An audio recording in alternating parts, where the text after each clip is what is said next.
नमस्कार दोस्तों, आज की कहानी है मायके की नथ। मालती जी ने अपनी बहू को आवाज लगाई। वह अभी अभी बाजार से आई थी। जी मम्मी जी, आ रही हूँ, कहती हुई मानसी अपनी सास के पास आ गई।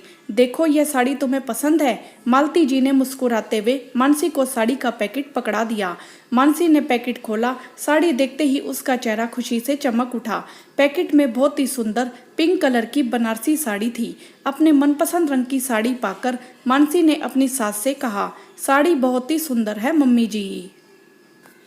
यह साड़ी तुम करवा चौथ पर पहनना, और मैंने मेहंदी वाली को बुला लिया है, वह आकर तुम्हें मेहंदी लगा देगी। उस दिन बहुत अच्छे से तैयार होना। मालती जी ने मानसी को प्यार से देखते हुए कहा, तुम्हारा पहला करवा चौथ व्रत, मैं चाहती हूँ कि उस दिन तुम सबसे सुंदर लगो और सब तुम्हें देखते रह जाएंगे। मालती जी ने मुस्कुराते हुए मानसी से कहा। जी मम्मी जी, मानसी ने धीरे से कहा। अब उसके चेहरे पर उदासी छा गई थी।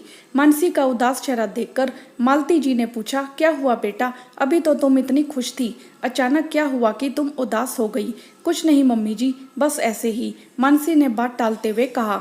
मालती जी कुछ और पूछती, तभी दरवाजे की घंटी बज उठी। मैं देखती हूँ कौन है, कहकर मानसी ने दरवाजा खोला तो सामने अपने भाई को देखकर उसका चेहरा खुशी से चमक उठा। नमस्ते माँ जी। मानसी के भाई ने मालती जी का अभिवादन किया। मालती जी ने बहुत प्यार से कहा, आओ बेटा बैठो। घर में सब लोग कैसे हैं? मालती जी ने पूछा। सभी लोग ठीक हैं माँ जी, मैं मानसी का करवा चौथ लेकर आया हूँ, मुझे आपसे कुछ कहना है। मानसी के भाई ने संकोच करते हुए धीरे से कहा। हाँ बताओ, क्या बात है? तुम इतने परेशान क्यों लग रहे हो? मालती जी ने पूछा।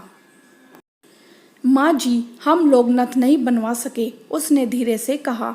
मानसी भी सिर झुकाकर चुपचाप खड़ी हुई थी। उसके चेहरे पर डर साफ दिखाई दे रहा था कि अब पता नहीं उसकी सास क्या करेगी। वैसे मालती जी बहुत अच्छी हैं, पर नथ मायके की होनी चाहिए, इसीलिए मानसी डरी हुई थी।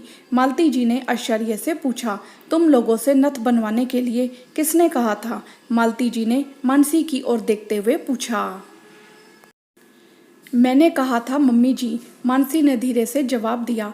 पर क्यों? मैंने तो तुमसे कुछ नहीं कहा था, मालती जी ने गंभीर मुद्रा में पूछा। मानसी ने आश्चर्य से अपनी सास को देखा और फिर धीरे से कहा, मम्मी जी, शादी में मुझे नथ नहीं मिली थी। जब यहाँ आने पर सब लोगों ने मेरा चेहरा देखा तो ताई जी ने कहा कि बहू को नथ नहीं मिली है, यह करवा चौथ की पूजा कैसे करेगी?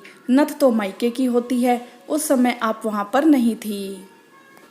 मैंने बिना आपसे पूछे मम्मी से कह दिया कि मुझे नथ बनवा कर दीजिए, पर पापा की बीमारी के कारण मम्मी नथ नहीं बनवा सकी, मानसी ने धीरे से जवाब दिया।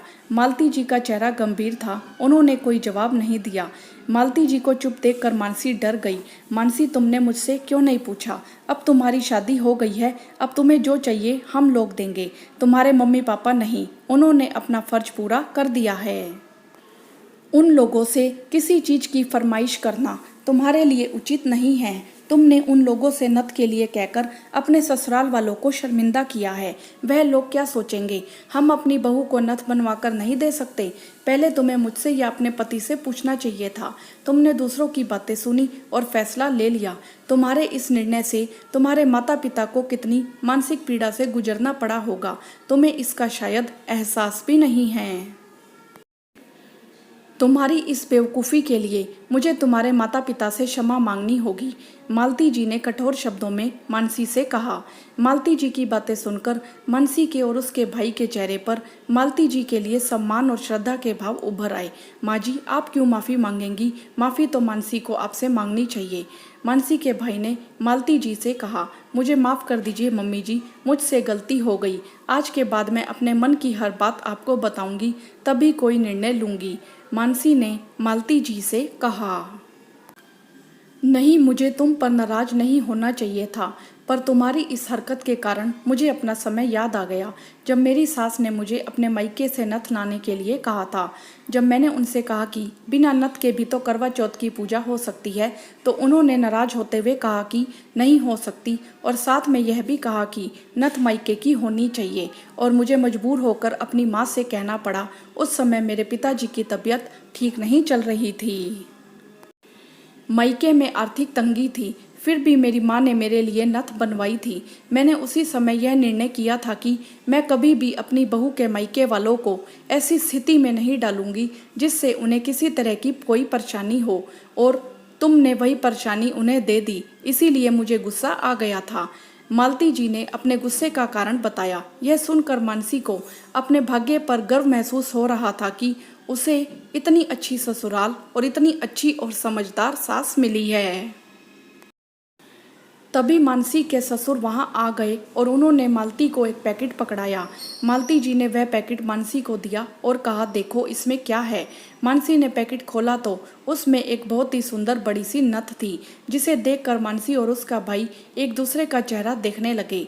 मानसी के चेहरे पर खुशी की मुस्कुराहट साफ दिखाई दे रही थी। वह अपनी सास से लिपट गई। मालती जी ने बहुत प्यार से मुस्कुराते हुए मानसी को अपने गले लगा लिया और कहा, नथ के बिना पूजा नहीं होती है। यह तो ठीक है, पर नथ मायके की हो या ससुराल की, क्या फर्क पड़ता है। हाँ तो दोस्तों, क्या मालती जी ने सही किया? आपकी इस विषय में क्या राय है? आप हमें कमेंट करके जरूर बताएं। वीडियो को लाइक करें, शेयर करें और चैनल को सब्सक्राइब भी करें। धन्यवाद।